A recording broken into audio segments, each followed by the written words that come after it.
Conference Finals for the first time since 2023. But I want to start with OKC. Listen, they got a sweep against the Phoenix Suns. 4 games, never looked like they were down and or out. Are we talking about a situation where they're going to win 8 straight games and then make their way to the Western Conference Finals, T-Mac? I mean, this is the defending champs we talk about, a very confident group that's on a mission to win another title, have the 2-time MVP on their team. It's just going to be very hard for the Lakers to stop SGA and the gang. I mean, when you talk about the depth that they had that the Lakers don't have, I don't know how you match up with these guys because the OKC, the guys on their bench, they could come in for 25, 30 minutes, but how they play is really not that much of a drop-off when you're talking about the bench coming in for the starters. So with that being said, the Lakers cannot match up with that. They have to almost play a perfect game to beat these guys, and I don't know if they have the personnel for that. And if you're OKC, you come out and you send a message. You let the Lakers know. You send a message like, hey, guys, don't play around. Welcome to the second round, but not against us. But can take care of business. Can somebody say what the average number was in 15. 15 They're in the regular 15-point season? dogs, yeah. Okay. That's the largest, I think, dog that LeBron James has ever been in a playoff game. He's 41 years old, okay? And he's played in 299 of these. And so down bad going into it. But it's because it's OKC. I mean, this is a team that hasn't shown too many warts throughout the regular season.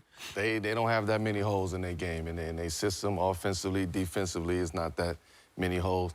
They not a great rebounding team. I would say that. OKC is not a great rebounding team, defensive rebounding team. When you talk about what I think the Lakers could do, and we said it's not that many things, but I think Austin Reeves have to hunt. He got to go hunting out there. He have to look to score the ball. He have to be aggressive offensively. With Luka out, he has to go. He has to be that hunter. LaRavia, but also Rui. Rui have to continue cooking. He had a really good first round. He has to continue staying in that flow and continue cooking. Who else I'm talking about? Ayton, right? And Ayton had a really good series, too, as well. Offensive rebounding. He has to be aggressive on the offensive rebounding tip. And LeBron, right? I'm not expecting LeBron to have a perfect game or be the best guy out there for the whole game.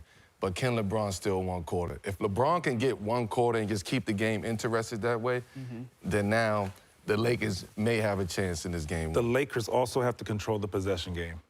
I don't think they need to play fast to keep up with OKC and their style, playing fast, getting into transition. I think they need to control how they play. Yes, when the opportunity there, you see layup, you go take it. But just to play fast, I don't think so because I agree. Ayton has a huge role and responsibility. Can he create extra possessions for the Lakers to give them more opportunities? Ayton's going to have to play out of his mind in this series. You're going to have to ratchet up a little bit more. And that's with everybody to compete against this team because they're going to come at you. And they don't care if it's a 25-point blowout. They're not slowing down. They're going to continue to execute and keep coming downhill and getting at you and passing that ball out, knocking down threes. And when you play in the OKC, you know how the crowd is there, Mel. You play. It's rowdy, it's loud, and they feed off of that, and it can get very dangerous. We've been there when they're rolling, for sure. Absolutely. So we haven't talked about the Lakers. They have to be willing to make and take tough shots against OKC. You have to make tough shots. You have to take tough shots. They're going to have to be willing to live with those tough shots from Austin, from LeBron, from everybody else because they're going to force you, the Thunder's going to force you into taking tough shots. This is what the OKC do. They sit in the paint, they sit in the gaps, they steal, and they run out off of your turnover. So if you're taking a bad shot, if you're turning the ball over, OKC is going to kill you with that. I know we laugh and joke about, how this series is lopsided, but I do want to give JJ and LeBron an opportunity, a chance. I just want to see their basketball acumen, right? Because they are smart basketball players and they understand the game. So I want to see what that game plan is, just like he did with the Houston Rockets, right? He came out with a game plan, it worked for him. So I want to see what he's going to do. I think we're going to see some double teams today on Shea. They're going to get the ball out of Shea's hand. You know what is kind of cool? This is the first time that we're going to see LeBron James going against Shea in the playoffs, and Shea has already said he's looking forward to the matchup, just being able to test himself against one of the greatest of all time, even though he did say he's a little outside his prime. but it's fun. And I'm like, not Shea having an that's a edge. shot. He's created Yeah, like that's another little edge for a shot. himself. I'm just like, it's going to be 40 buckets today. It's going to be 40 for Shea in game 1. All right, you can catch LeBron James and the Lakers taking on SGA and the Thunder over on NBC in game 1 of the Western Conference semifinals. Our pregame coverage, we're going to be with you all night. That starts at 8 Eastern, okay? Tip-off set for 8:42 in Oklahoma City. All you got to do Exactly is go to NBC. 8:42. Don't be late. All right, let's go to Detroit Thank you. and check in with Noah Grant and Robbie Hummel. Hey, guys, welcome to NBA Showtime. There they are. Hey, what's happening? Glad to hear that you guys are pulling an all-nighter. No load management in the studio. Per usual, these guys have been working their tails off all playoffs. You guys have been doing the same because you've seen a lot of both of these teams. Grant, we got to see Detroit in game 1 of round 1 and didn't get the win in game 1, didn't get the win in game 3, didn't get the win in game 4, but the 3-1 comeback, and the belief never left this team. Yeah, this belief was real, and this team grew up and learned something about themselves in this series.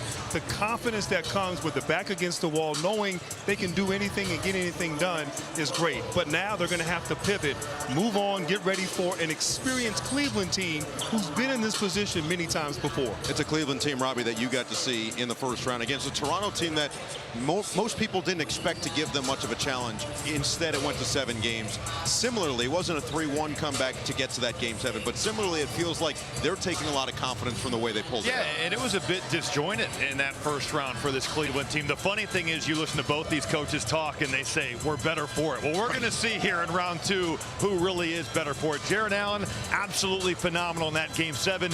They need Donovan Mitchell and James Harden to play at a better level. The X factor, though, Dean Wade. We will see just how effective he can be at slowing down Cade Cunningham. Cleveland did a pretty good job in 4 regular season games. We'll see. Legit size on Cade Cunningham is going to be a legitimate reason for Cleveland to feel like they've got a great chance in this series, Maria. They're looking forward to following up a Game 7 win with hopefully a Game 1 victory on the road.